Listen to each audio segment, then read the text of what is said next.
Ladies and gentlemen, boys and girls, hobbits and hobbitses, welcome to the very first annual Inkling Awards for Literary Excellence.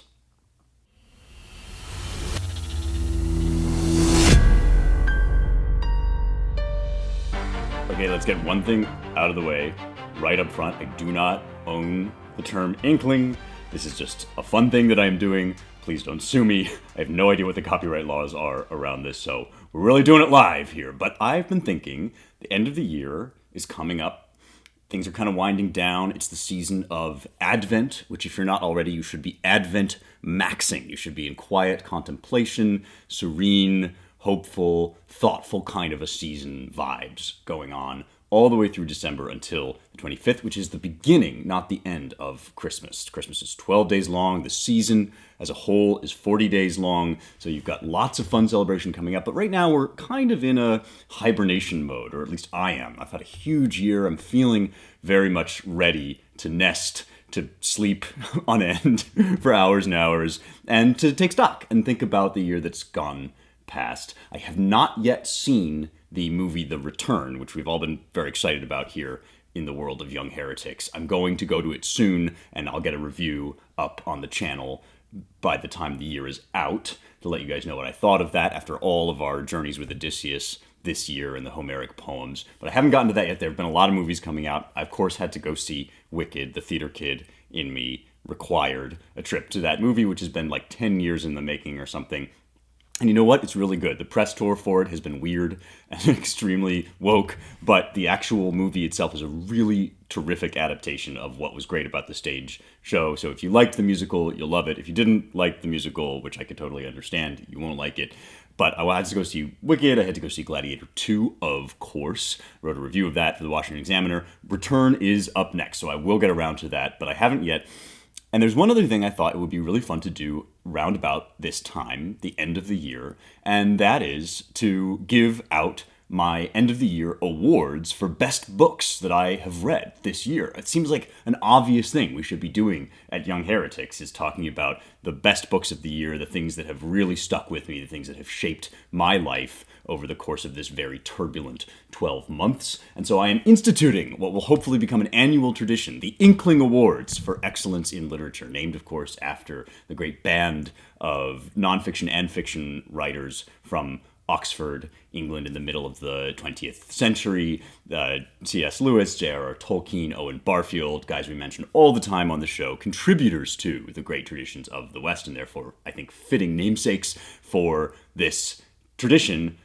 You know, you have the Oscars, you have the Edgars, you have all these awards that are named after different people for excellence in various fields. I think literary merit should totally belong to the Inklings. They should be allowed to be the emblem of that, at least here at Young Heretics. And let me say a little bit about what these awards are going to be, because we got to lay out the rules early on so that people don't get mad at me and write in and say, what about this? What about that? I'm sure you still will. And actually, I invite you to get mad at me. I hope I will hear from you with all sorts of passionate replies and rebuttals. You can always get in touch with me at rejoiceevermore.substack.com to let me know if you think I got it catastrophically, utterly wrong, either about the Wicked movie or these books that I'm about to give awards to, or anything else really at all. But in order to establish the name of the game, lay out the rules of play, I want to be clear what I'm doing here. I am not giving awards to the best book released this year in these various categories. Now, there's one exception to that, which I will explain when I get to it. But in general, this is just any book that I personally read this year. So I love Anna Karenina, didn't read it this year. It's not going to win Best Fiction. I love Owen Barfield's Poetic Diction, didn't read it this year. It's not going to win Best Theology or Criticism or Nonfiction. None of those categories applies because this is just the books that I've read this year. And there's a reason for that, which is one of the things I've been stressing and we've been talking about a lot on the show is the idea of the life of the mind.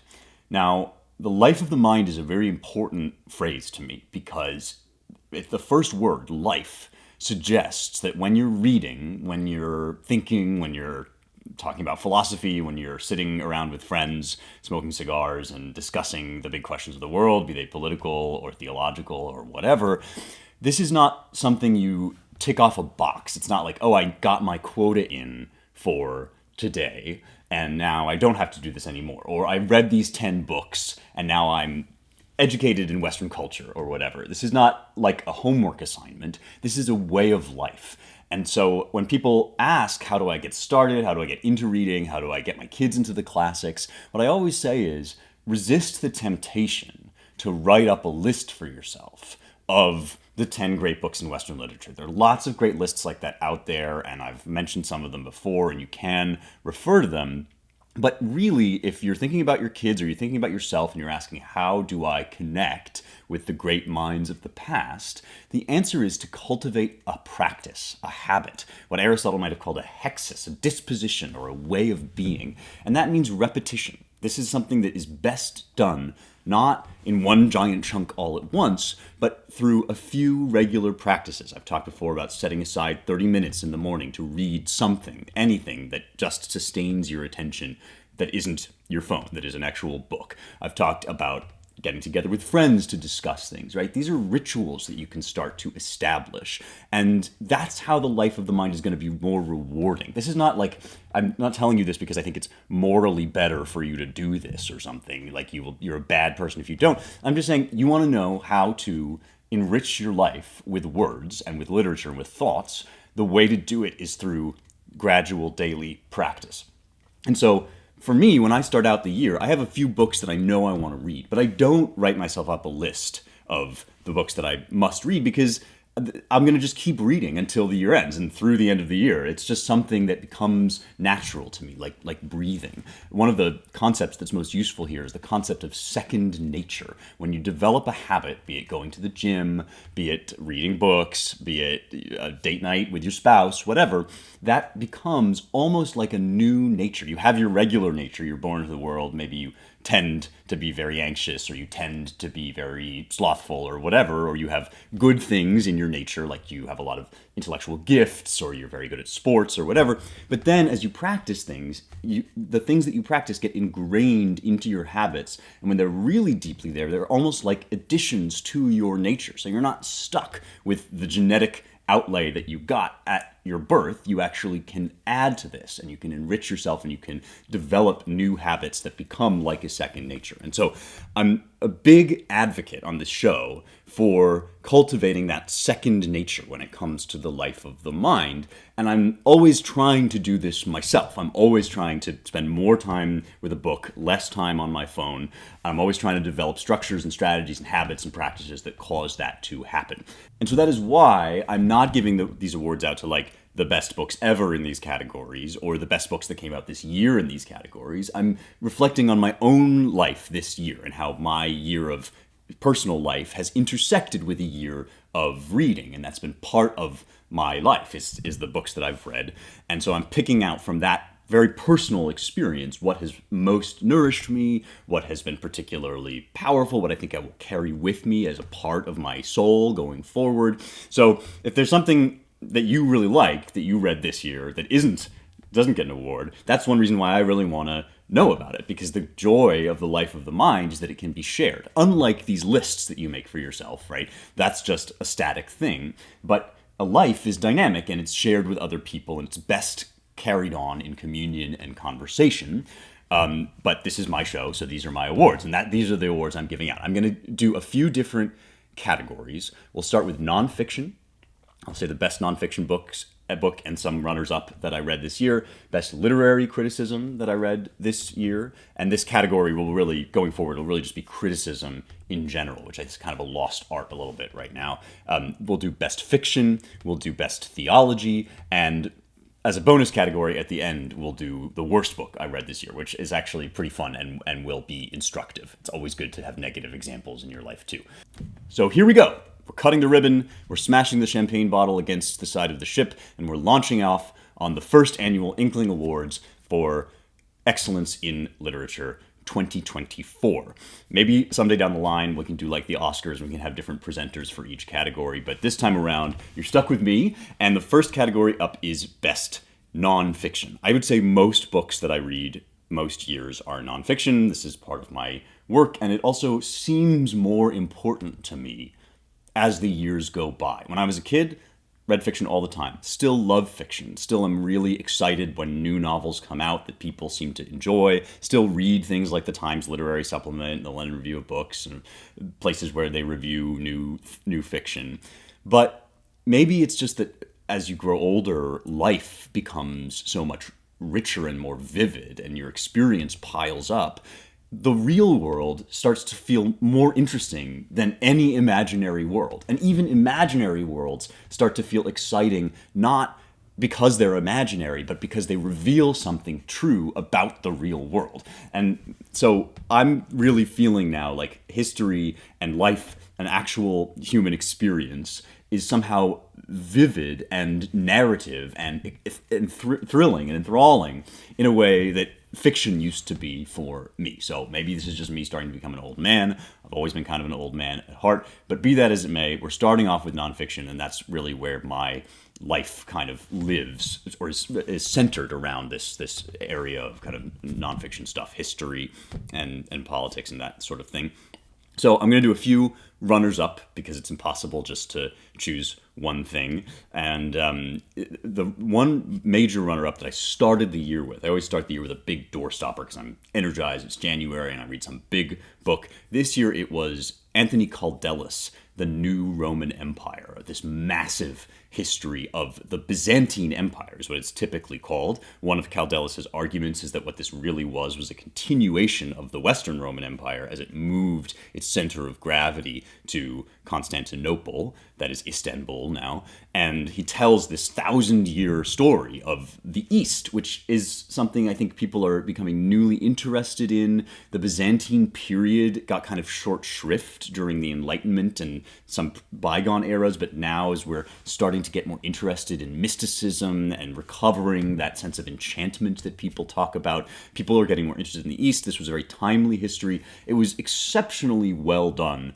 from a historical standpoint. This guy is a University of Chicago scholar. He's probably one of the foremost experts in this area and these periods that he covers. So I can give it no black marks. I cannot fault it in any respect for the information that it imparted, for the excitement, for the awesome stories it tells, things like beauty pageants being hosted at the emperor's residence and choosing spouses for the emperor by way of kind of beauty and intellect contests, all kinds of awesome historical tidbits. I have one major criticism of this book that holds me back from awarding it the Best Nonfiction Award, and that is that Caldella's seems to really despise Christianity. And I don't mean that he hates all Christians or that he's a nasty guy, but that he does not rank Christianity very high as a genuine theology. And he is almost allergic to believing that when people say they have a particular theological belief,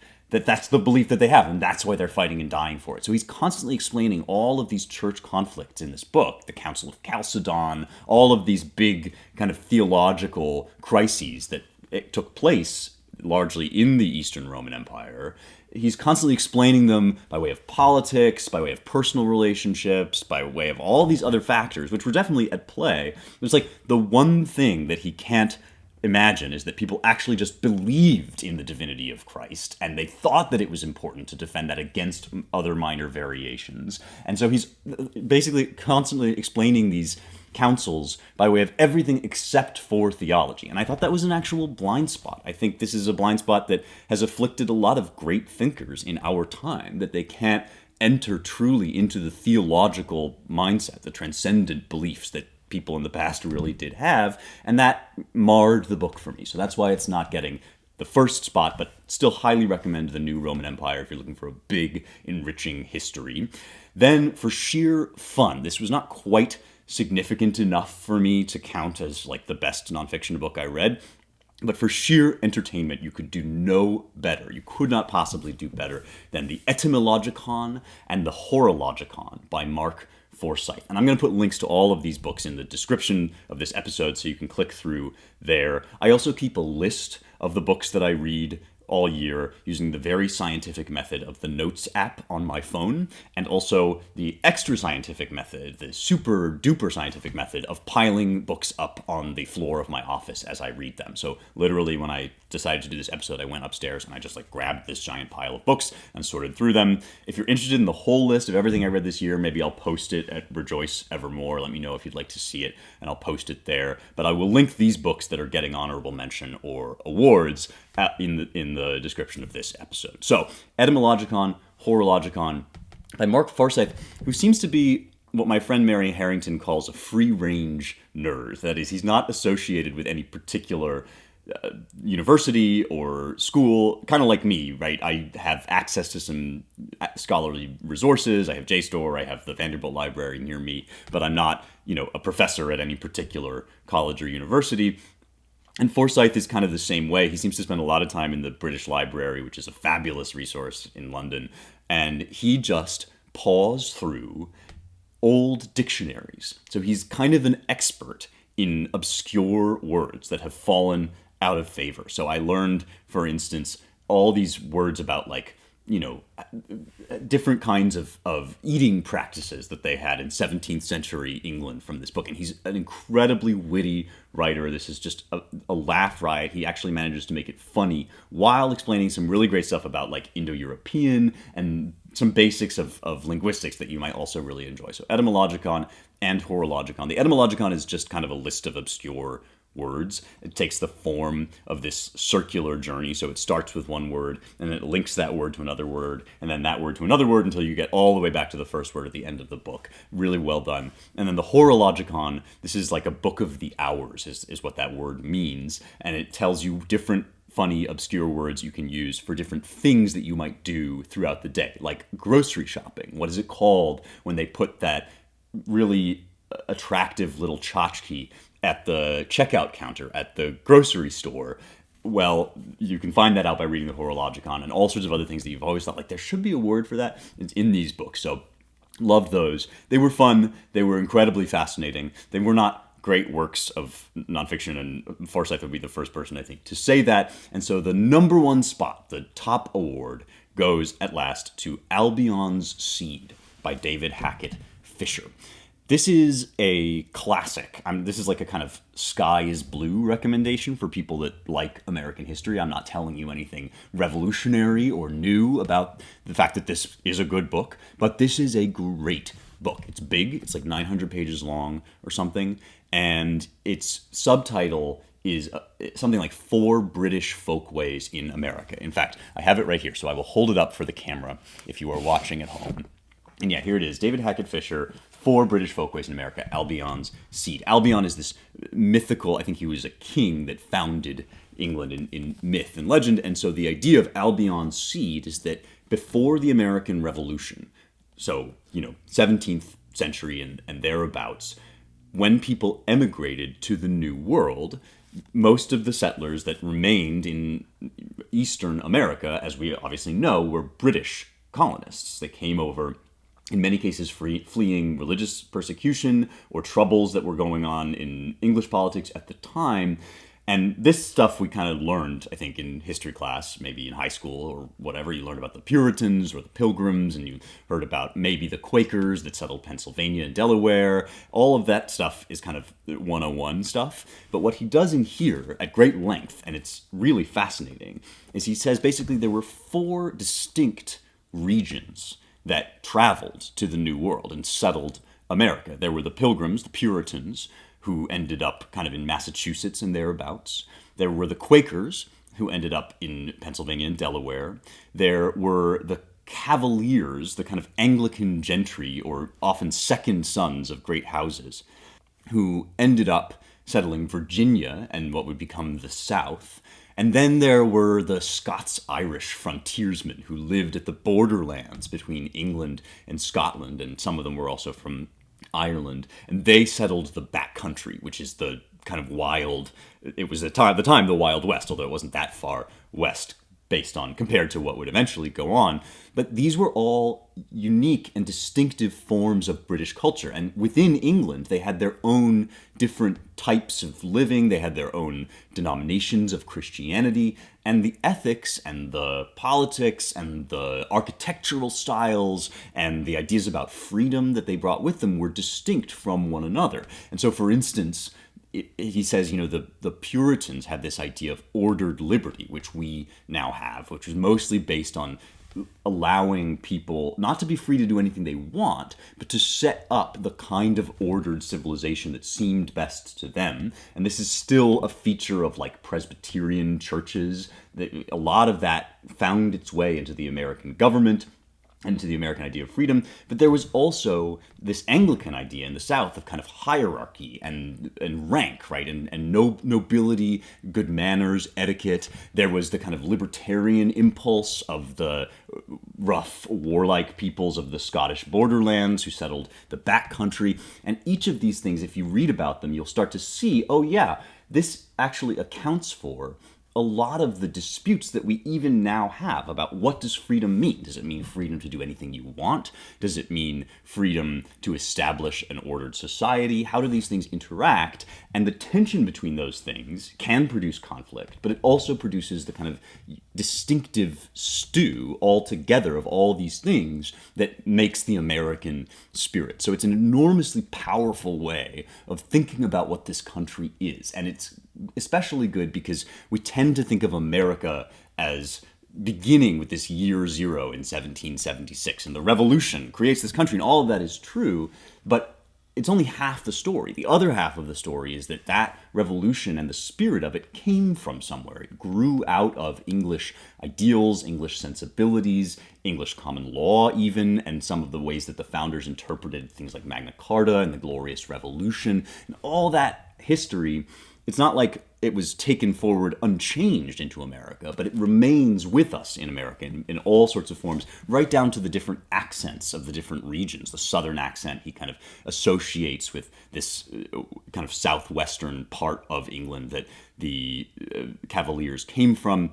And just endless stuff like this. The parts in it alone about the sex lives of the Puritans, which have been kind of caricatured, but were actually very tender and very focused on cultivating young love. There's so many revelations like that in it. Can't recommend this book highly enough if you want a big book to start out maybe your 2025 and you haven't read it. Albion Seed, David Hackett Fischer, receives the Inkling Award for Best Nonfiction I Read in 2024. All right, there it is. The inaugural Inkling goes to David Hackett Fischer. He's still alive, by the way. He's Professor Emeritus at Brandeis, and he recently came out with a new book called African Founders, which I'm really interested in reading about, kind of black people in the revolutionary generation and thereabouts, and how they contributed to the ideals of America and all of that. So, looking forward to that. David Hackett Fischer, again, people know about this guy. This is not somebody I'm like discovering from obscurity, but it's one that maybe people don't read as much because it is a big book, and it's a very rigorous historical book. So, not something to take on the plane for light reading. However, the next category, which is best criticism, might be something to entertain yourself with on a plane. If you like reading essays, criticism is perhaps the best place to look. Literary criticism and ideas about art, sort of thoughts about different qualities and eras in art. I find that this is often best done in essay form. And this is a category that's very dear to my heart because this is the kind of stuff that I tend to write. So if you're wondering kind of what criticism is, it's sort of these, what you get in like the Claremont Review of Books, where I'm an editor, where you take a book or you take a historical figure or you take a work of art and you kind of meditate upon its qualities, what makes it good or bad, why it has endured, why it's significant. That's criticism, right? And the role of the critic is something distinct from the role of the artist, who's always bound up with passion and just kind of channeling the spirit of the age or of his vision. The critic has to be able to enter into that with joy. If he's a good critic, you have to love literature, but you also have to be able to stand apart from it a little bit and think critically about how it affects you and why it does. So for me, the number one work of criticism that I read this year was the OG, the man himself, T.S. Eliot, one of the greatest critics of the modern era. He's known, of course, mostly for his poetry. We've talked on this show at some length about The Wasteland and the Four Quartets, and even I've mentioned Murder in the Cathedral, one of his plays.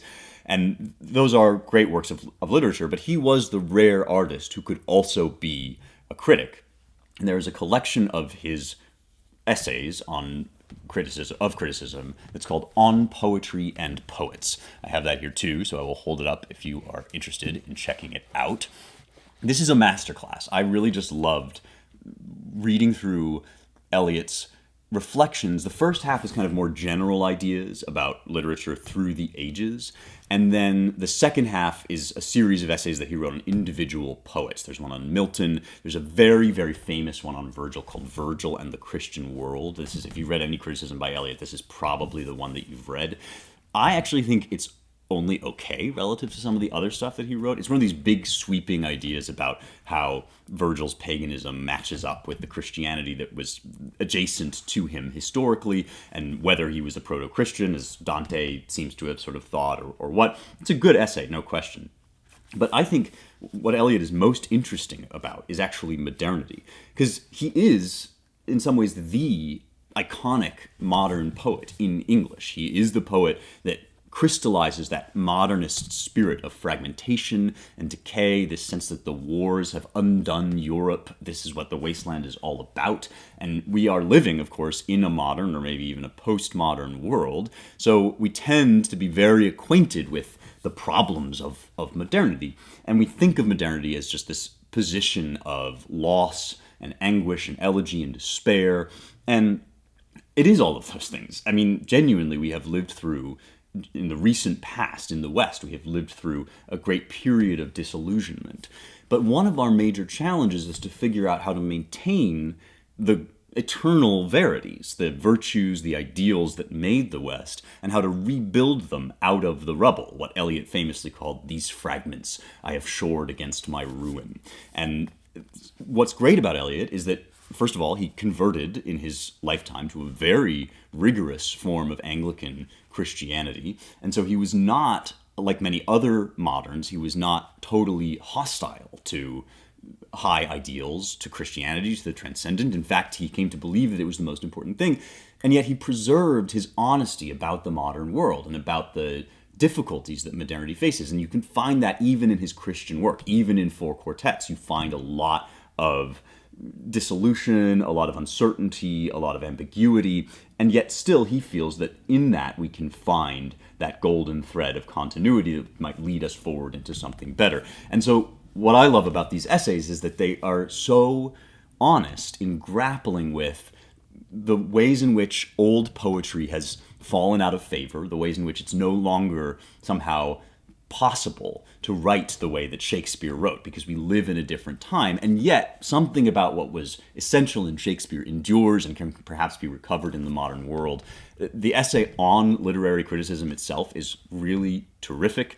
He shows in his works on individual poets like Milton and Virgil, for instance, he shows how it's possible to criticize, to find fault with great works, and to identify shortcomings in individual poets while still loving and even revering them and admiring them, trying to emulate them. You can do all that while acknowledging that, like, you know, some of Milton's imagery is impossible to visualize and things like that he talks about.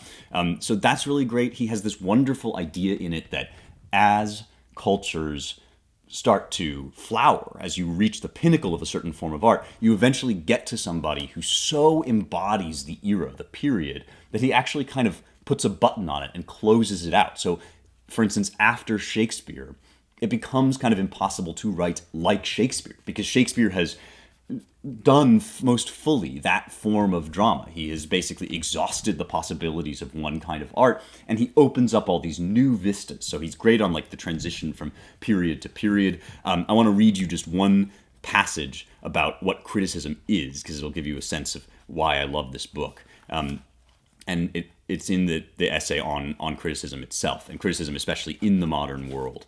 So here it is.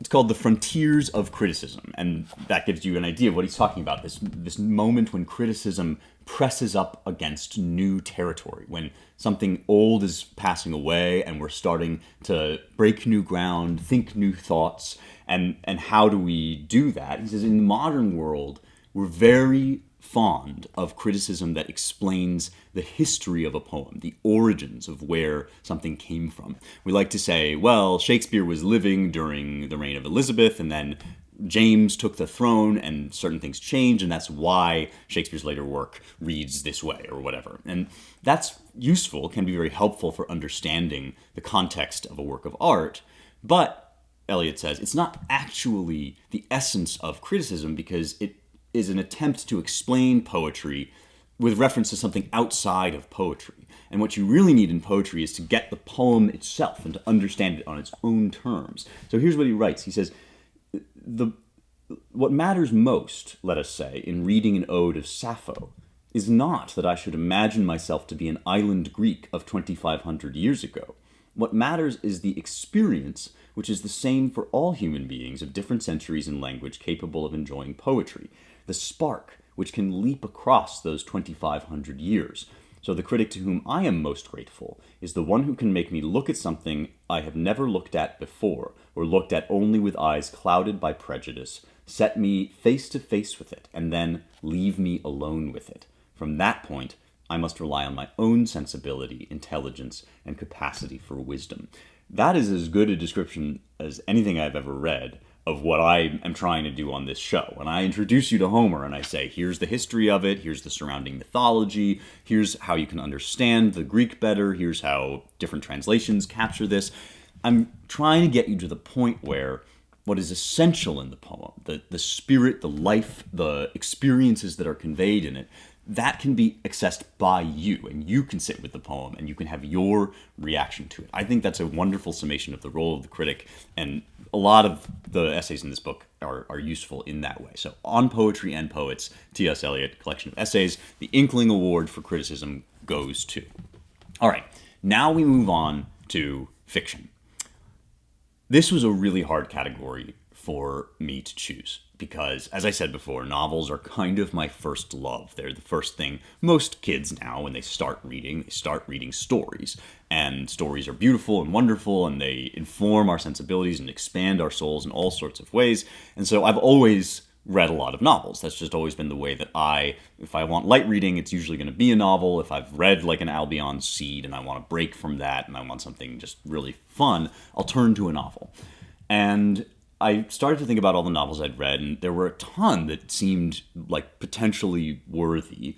But I started to realize that truly great novels, like if I had read Anna Karenina this year, that would be the kind of book that I would want to talk to you about on the show. We would have an episode about Anna Karenina, or several episodes. And so I ultimately decided this was the one category where I'm going to give a Best of award to the one that came out this year. I'm going to tell you about the best novel that I read that was published in 2024. But there are going to be a lot of honorable mentions because I did read a lot of stuff that was not published in 2024. Obviously, I don't think you should only read novels that come out in the year that they come out. But I want to tell you about my favorite new novel, because the novel is the form, or the fiction is the place where we're always looking for new stories to tell us something fresh. So first, the honorable mentions. Number one honorable mention has to go to James Clavell's Shogun. If you saw the FX show Shogun recently, it was streaming. I think you could get it on Hulu. It was a very fun kind of swashbuckling adventure. And I started out, this was my first encounter with this story, Shogun, about a European explorer, an English explorer, who makes his way on a Dutch ship to Japan, when Japan is just starting to make contact with the West. And I was watching this show and I was thinking, this is really fun. This is a classic adventure story. And I bet that once I read the novel, it's going to ruin it for me. Because it's been adapted several times, and it's the kind of novel that I feel like in the modern world where we're so hypersensitive culturally and we're trying to elevate non-Western civilizations, and all the people that make TV are kind of hostile to the idea of white Western explorers, which is kind of a concept that doesn't make any sense for history, because the whole idea of whiteness in its modern form is this very abstracted thing that they weren't thinking about at the time. I feel like even though I'm enjoying this, I have this sneaking suspicion that there's stuff being left out. And sure enough, when I went back to read the original novel, it blew the TV show out of the water, and it made me realize all this stuff that they were leaving out of the TV show because they were too culturally sensitive to really leave it in. So watch the show; it's lots of fun, but most of all, read this novel. It's a big ol' airplane read, and I say that not to cast doubt on it or to sneer at it. It's just the sort of thing that back before there were TVs on airplanes, when you couldn't play video games and you couldn't watch movies on a long flight, people used to love these big, sprawling adventure stories, and there was a market for something that could keep you entertained on a 9-hour flight or whatever. And this book, in the 70s when it came out, was a huge bestseller. I mean, it's a testament to how quickly that kind of fame can fade, that these days a lot of people haven't heard of Shogun. Back in the day, it was like topping all sorts of lists. People loved it. It had this iconic white cover with one samurai sword on it, and it holds up, man. It is still so much fun. It's got just this enormous, like, swashbuckling verve to it. All sorts of great battle scenes and palace intrigue, and the story of how this kind of clueless Westerner navigates this very labyrinthine network of honor culture and patronage and power struggle that's going on in the effort to effectively unify Japan. So it's a lot of fun that way, and it's tempting to think of it as kind of pulpy, like this is just an entertainment. But actually what you realize when you start to read this book is you understand, like, Clavel was not a dummy. In fact, he had been imprisoned during World War II in the war against the Japanese. And he had this remarkably gracious ability not to hate the Japanese, but to understand them warts and all through his adversarial encounter with their warrior culture. And he pours all of that into this book, which is full of conversations between this kind of anti-hero. He's not quite an anti-hero, but he's definitely a rough-hewn hero. He's somebody that is uneasy in his relationship to Protestant Christianity. He's extremely unkind about the Catholics who are mostly trying to Christianize Japan. They've gotten there first from Portugal, and they are in this struggle now with the newly arriving Protestants. And there's a wonderful romance at the center of it between this guy, the hero, and the Japanese woman he falls in love with. And the key is that the Japanese woman is a convert to Catholic Christianity. And so they are in this kind of very fascinating, almost yin-yang debate about the virtues and the vices of both Eastern and Western civilizations. It's so much more sophisticated and humane about both societies, both of which come across as, like, barbarous in some ways, but beautiful in other ways. I can't recommend that book highly enough. It's a great Audible listen if you like listening to books on Audible. I tend to prefer reading things in paper, but a buddy of mine is listening to it on Audible, and he just loved it. So Shogun gets honorable mention. Another classic of the kind of entertainment genre that gets honorable mention is Patricia Highsmith, The Talented Mr. Ripley, another one that got a Netflix adaptation in this case. And there's a bunch of different screen versions of this story. You probably, if you've seen any of them, you've seen the Matt Damon, Jude Law one. It's the story of this kind of down and out and very shady character, this young man, Mr. Ripley, Tom Ripley, who makes his way through a series of kind of mishaps. He ends up going to Europe to try to retrieve this son of the American gentry. That's the only way I can describe him. And he's this very, they call him Dickie Greenleaf, Richard Greenleaf, the heir to, I think, a shipbuilding company. And his dad wants him to come back and run the family business, wants him to stop with these cockamamie ideas he has about painting and all of this stuff. So he sends Tom Ripley to go and bring his son back. But the key is Ripley's only really pretending to know Dickie Greenleaf from their time in America. He's actually a complete stranger. And the story, which is full of intrigue and kind of this claustrophobic sense of dread. The story is how Ripley basically takes over Dickie Greenleaf's life. And the novel utterly lives up to all of its adaptations and surpasses them. It's, again, a good example of, like, these days we're very fixated on sexual intrigue. We really like to talk about, oh, these two friends, are they friends or are they lovers or whatever? And all of that has been so overemphasized, it's easy to forget that it is kind of an interesting subject. And Highsmith is very sensitive to it in a much more nuanced way. This idea that there is some kind of romantic affection on Ripley's part for Greenleaf that is then sublimated into aggression and violence. I mean, just really worth reading and a great plain read as well. Finally, one more, a very short slip of a novel, but perfectly constructed, Small Things Like These. The story of, I don't want to give too much away, actually, because it's such a short novel that there's really not much to it. But it takes place in Ireland, and it is about the relationship between kind of social condemnation and Christianity and social expectations, and the way that kind of mercy can break through them, and how the things that mercy brings all these problems with it, but it's better than the lack of mercy. Just a lovely little book.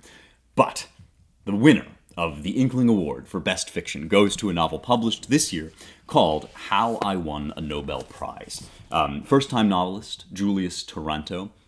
And this is what, in the old days, I think we might have called it a comedy of manners. It's certainly a novel of ideas. It's about the big ideas of our time, and especially it's about wokeness and academic freedom. So there's still now a big debate raging about how what we call wokeness, this sort of abstruse neo-Marxist critical theory, the stuff that I'm always kind of mouthing off about on the show, has taken over the academy, and there's also been this political reaction against it that sort of makes the academy into the bastion of American freedoms, and this big cultural fight that's going on over the academy in America and in the West. This book deals with all of that, but not in a pedantic political way, in a very funny, light, in many cases kind of romantic way. It's a story about this scientist who's working toward her greatest breakthrough ever, and her kind of partner situationship. It's definitely marital in character, but it's very modern in the sense that they're not totally clear what they are to one another, and they are called out to this new university that is designed to combat wokeness. It's clearly based sort of on some of the new efforts, like the University of Texas at Austin and some of these other schools that have been created to fight back against it. And so Taranto is very perceptive about some of the problems with that political reaction, but also has no patience for excessive wokeness, even though he understands why people get into it. It's just a really funny and fun novel, and a perfect example of how literature, fictional stories, can get at something essential about modern politics, modern culture, modern civilization that is maybe not so easily accessed in the very fraught and sometimes caricatured debates that we have online. So, How I Won a Nobel Prize, Julius Taranto receives the Inkling Award for Best Fiction of 2024. And that category, going forward, will be awarded to the best novel that comes out in 2024. Finally, the mother, the queen of all disciplines, theology. And this is also the area in which I think, unlike fiction, I like to read old books. The oldest stuff that I read is often theological in character. And in this case, the award is no exception. It goes to none other than Dionysius the Areopagite, or Pseudo-Dionysius the Areopagite, depending on what you think. So I found this book through a quite obscure reference in C.S. Lewis. I love C.S. Lewis, as you know. I've read most of the things he's published, not everything he's ever written, but I've read a lot of stuff. And so whenever he mentions another author, I like to go and find that author and see if I want to read him. So that's how I found Owen Barfield. He's pointed me to a lot of poetry that I've really loved. But there's one moment in one book by C.S. Lewis that has always bothered me because I wasn't able to find the author that he's mentioning. And this is in The Four Loves, which is a book that Lewis wrote about the different ways of love and the kinds of love and what biblical love looks like relative to our various forms of human love. and has a beautiful chapter on friendship, philia.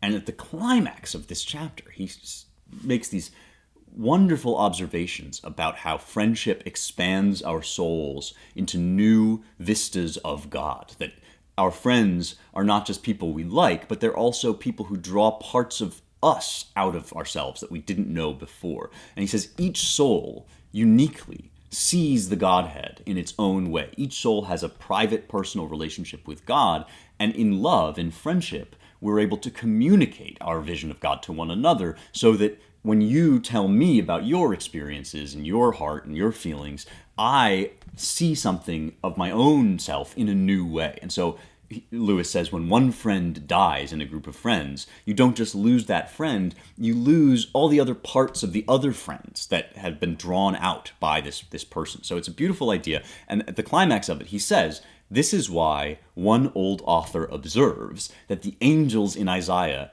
call out, holy, holy, holy, to one another. So it's this idea that in the prophecy of Isaiah, I should say, Isaiah is the British pronunciation, in the prophecy of Isaiah, he sees the seraphim calling out to one another. And he says this is, the angelic vision is communicated from one soul to another. And this is something that he says he found in an old author. And I was like, Clive, tell me which author. Like, I want to know. I want to go read this book now. But it turns out that the reason Lewis did that is because it's not agreed upon among scholars who wrote this book. It's attributed to Dionysius the Areopagite. And that is a guy who was converted on the Areopagus, where St. Paul preached. So in the book of Acts, St. Paul goes to Athens, he meets with the Greek philosophers, he preaches this famous sermon, Acts 17. He cites the Stoics and he says, you have now met the God that you were looking for. It's Jesus. And after that, we're told some people laughed at him, some people wanted to hear more, and some people converted. And one of the people who converted was Dionysius. And so the idea of this book is that it's that guy, one of the earliest Christians ever, perhaps the first Greek Christian, the first pagan Christian, or one of the first pagan Christians, who wrote this book called On the Celestial Hierarchy. And later scholars have said, no, actually this looks like a kind of Neoplatonist work, which would have come much later. And maybe this is somebody who was writing in a tradition that was associated with Dionysius, but actually it's from hundreds of years later. My own reading of this, I'm a little bit skeptical. I don't really have the expertise in late antiquity to tell, but it feels like the sort of thing you would only say if you were a little bit too insistent upon your historical categories. If you thought that nobody except the Neoplatonists could ever have come up with Neoplatonic ideas, I can see how you would think this was a Neoplatonist work. But I don't know, I sort of think that one of the things about Christianity is it opens up these new modes of thought that later on became their own philosophies. So I'm kind of on the fence about whether this is really Dionysius or not, but whether it's by the original Dionysius the Areopagite or by a later sort of disciple of his or by a Neoplatonist who kind of liked to associate himself with Dionysius, this book is terrific and it is weirdly timely because it is about the angels. And nowadays, we don't like talking about angels and demons. It feels like mumbo jumbo or superstition, kind of fantasy talk. But at the same time, we love talking about the internet.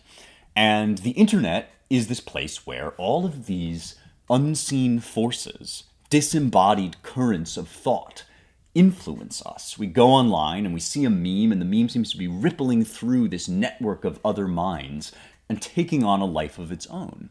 And as I've argued before on the show, this is kind of the sort of thing that people used to attribute to angels and demons, that there were these disembodied forces that had a life of their own that were moving through the spirit of man, and people could be influenced by them. So I actually think we're starting to see a revival of the kind of thought that produced what you would call angelology.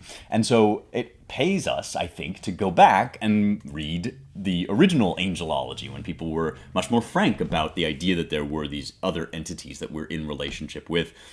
The celestial hierarchy is just that. It's a hierarchy. It proposes a la the great hymn Let All Mortal Flesh Keep Silent, there is this idea of rank on rank, the hosts of angels, that they have different ranks, and he associates them with the principalities and powers in Paul, and he says there are some angels that are right next to God, and they see God directly, and they have this unmediated communion with him, but they're able to express that communion to the lower ranks of angels, and those angels can speak to the lower ranks. And finally you get to the angels that can communicate with flesh, that can speak directly to us and can communicate. And so it's a beautiful reverential work that I think might be worth recovering now in the age of the internet. Best Theology Inkling Award goes to Dionysius the Areopagite for On the Celestial Hierarchy, or to Pseudo-Dionysius, depending on your preference. You can get the complete works of Dionysius, not that many of them that have come down to us, and it's available in this kind of nice edition, so would recommend that, and I will link to that as well in the description of this episode. Okay, that concludes, formally speaking, that concludes the best awards for 2024. There is a bonus category, and the bonus category is for worst book I read this year. To me, this is a very instructive category, because books that seem like they might be good but then turn out to be bad are really helpful for thinking about why they might be bad, what went wrong, why is it that I don't like this. So I do recommend reading books that you don't like or that you disagree with and that make you mad. And this year I read a book that I just thought was a complete wrong step, and that is All Things Are Too Small by Becca Rothfeld. And Rothfeld is a PhD candidate at Harvard. I was really excited for this book because I'm very sympathetic to the argument, which is sort of expressed in the title, All Things Are Too Small, the idea that we are not at home in these bodies, in this world, in this material creation, because we have this infinite appetite. We have this huge desire for fulfillment that goes beyond anything that any one meal can provide, any one love affair can provide, any one encounter. Even when we are satisfied in the here and now, in the flesh, we still ache for more. And that's an ancient idea. In fact, it's part of my favorite book of theology, maybe ever, The Centuries of Meditations by Thomas Traherne from the 17th century. And that is a book all about how God loves us so much that he made us able to want him. And so our desires are never fulfilled on this earth. We can only fulfill them in eternity. Rothfeld makes mention of all these ideas, kind of classical concepts, as she embarks upon a series of essays, some of them previously published, about how we need to ditch our ideas of minimalism and constraint and smallness and instead embrace the enormity of our desires and go for broke with everything. More art, more love, more excitement. This is all great, right? I completely agree and co-sign it. The problem is, Rothfeld is kind of steeped in this leftist and ultimately, I think, materialist ethos that can only associate bigness with quantity. So when she says she wants more, that you need to get bigger, that we need to have more stuff, she's always talking about, like, more quantity, more indulgence, and in the end, of course, more sex. What really disappointed me about this book is you get to the end, and you ultimately end up with this kind of cockamamie idea that our sexual desires can only best be fulfilled if we are free to want enormously and to want everything, every kind of sex, every form of sex, all sorts of degraded sex that we want in what we now call our darkest hour. She wants to throw the door open on all of it. And I just want to read to you the conclusion of the essay where she argues for this, because it'll point up something that I think is a huge modern mistake that we need to get past. She says, "We are used to thinking of freedom as involving the capacity to do otherwise, and used to imagining that when the conditions of true consent prevail, we will at last be able to say no. But the truth is we consent in the strongest sense only when we are incapable of refusal, not because we are subject to external coercion, but because we are beholden to the imperative of our own wanting. To elicit true consent is to elicit powerlessness. The erotic domain extends beyond the reaches of democratic authority, beyond the possibility of appeal, beyond the domain of fair exchange, and into the capricious expanse of excess, where we never know whether a gesture will be returned in kind or we will receive a windfall." And she goes on, she says, "After consent, there will be nothing else we can do but surrender, but there will also be nothing else we can want." In other words, Our desires may change and transform at any moment, and we cannot say in advance whether those desires are good or bad, because the wanting is the license for them. And so we need to throw open the door on our wants and just go after the thing that occurs to us right now as inescapable, as demanding our assent. This is a common argument. It's a common misconception about desire, that it is sort of its own license. And I think it is basically a disaster. What I ended up thinking as I read this argument for more sex, more kinds of indulgence, whatever, is I thought, this is too small, right? This is the thing where we end up trapped with whatever we happen to be wanting right now, and we can't gainsay it because we have no reference to anything outside of the want. And this traps you, as I think many people are now trapped, in this ever-shrinking prison of the thing that is most apparent and immediate to you right now. And Rothfeld never seems to consider that actually, if we develop self-mastery to the point that we're able to experience an overwhelming desire and yet still say that this is somehow wrong, that we have some further calling to a higher standard of ethics, then actually we might be set free of that desire into a broader field of play. And my own experience this year has been exactly this, that when you say no to things that you feel are only partial, when you're able to restrain your immediate desires, you suddenly realize that the negative space opened up by that no sets you free into something higher and more beautiful and more pure. Of course, the essence of this is marriage. Of course, when you get married to somebody, you cut off all of these other desires that you will continue to have. I mean, people who are married still are tempted, still feel lust, but they commit in advance to saying no because they have perceived with their higher faculties that something greater awaits them beyond that no. And yes, Christians and ethicists and moralists can get very romantically attached to the no itself for its own sake. We can get very obsessed in ethics with all the things that we're not going to do because those things are bad. And my position is the inverse of that. It's that we say no to things not because we love to condemn, but because when we say no to the wrong things, we're set free to say yes to bigger and better things. You want to drink all the time, but you know that that will trap you in this recursive loop of desire, and you will get more and more attached to the drink, and you'll get less and less pleasure out of it.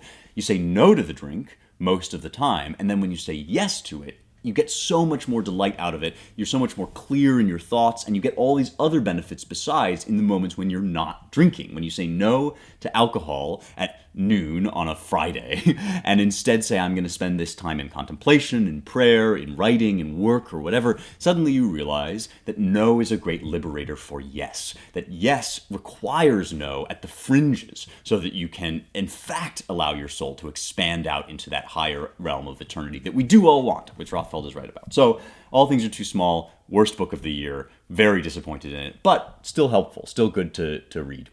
And that's it. I wanted to give a movie category this year, but honestly, 2024 has been such a bad year for movies, and I haven't seen The Return yet, so I want to reserve my judgment. 2024 has been such a bad year for movies that I just can't give a best movie. If you have one for this year that you want to write in and recommend, by all means, I'm all ears. I would love to hear it. But honestly, I did not see anything this year. The best thing I've seen recently, the most fun thing I've seen recently is Wicked, and that's just kind of an entertainment. I did see a movie called Wings of Desire, which my dad recommended to me. It's an old movie about angels moving through post-war Berlin. And that movie is profound and earth-shattering, so I would recommend it. But in terms of 2024 movies, man, I don't know. Maybe The Return will pleasantly surprise me, and I'll say that's the best movie of the year. But for now, I conclude the first annual Inklings Awards. Please write into me with other nominations, things you've read this year that you would want to give an award to. I would love to hear about it. Please write into me at rejoiceevermore.substack.com. That is also where I'm running my Advent series. Every day in Advent, I am posting just a short little reflection, only for paid subscribers. But the key is, paid subscriptions are 20% off all through Advent and the 12 days of Christmas. You can also get a free membership if you buy my book, which I was too modest. I'm such a modest and humble person that I did not recommend this for any of the categories of best of this year, but I do think you would really love it. It's called Light of the Mind, Light of the World, Illuminating Science Through Faith. And if you buy that book and send me a screenshot of your purchase during Advent, you can get a free subscription to Rejoice Evermore to go with it. Also, and this is a long-awaited announcement, finally, the audiobook, read by me, by the author, the audiobook of Light of the World is now available on Audible. So if you like listening to audiobooks, which I do very much, and if you would like to hear me read this book, that is definitely now an option for you. It took a long time to get it up. I'm sorry about that. But now at last, it is finally here. I was recently told by a friend that I have an unfair speaking voice because it gives the illusion that I'm saying smart stuff when I speak with this deep voice, but actually I'm just spouting utter nonsense. And to that I say, oh no, they're on to me, but also great reason to get Light of the Mind in the Audible format. So I'll drop the link to that as to everything else. If you have read the book, if you've enjoyed this show, if you have engaged with my work in any way, the Christmas present you can give me that I would most love would be a 5-star review on Amazon or on Audible. That is very, very helpful for me materially. It lets people know about the book. It also warms my heart to know that people are reading and enjoying things. So just go over to Amazon and drop a 5-star review. It can be a sentence or two. It doesn't have to be a major thing, but that's the Christmas present I'm asking for you this year. And you can call it a birthday present too, because my birthday was recently. I would really appreciate that. As well as if you want to rate, review, share, subscribe to this podcast, make sure you don't miss an episode.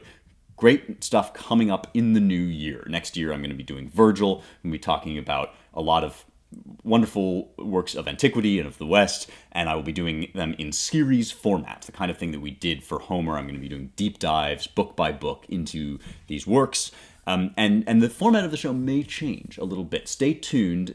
I might take a break for a bit, and I'm not going anywhere. I'm just working on how to best deliver truth, beauty, and the stuff that matters to you. And so with that, I will sign off and see you next time for more of just that, truth, beauty, and the stuff that matters.